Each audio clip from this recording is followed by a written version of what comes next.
ফকির এসেছিল। আমি অবাক হয়ে বললাম, হয়তো দোকান বন্ধ দেখে দরজায় এসেছে।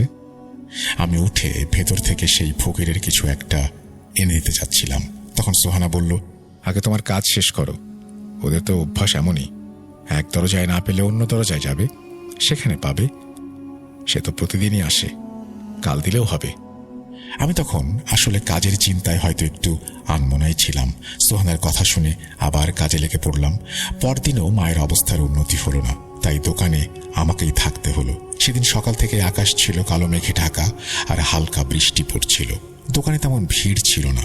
আমি সারাদিন অপেক্ষা করছিলাম, ভাবছিলাম আজ হয়তো কিছু অদ্ভুত ঘটনা ঘটবে।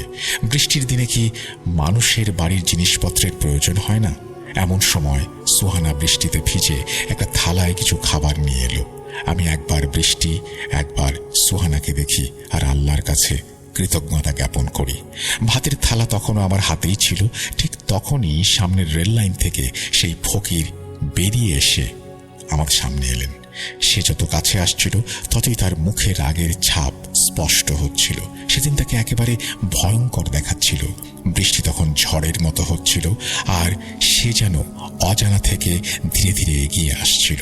তার বড় বড়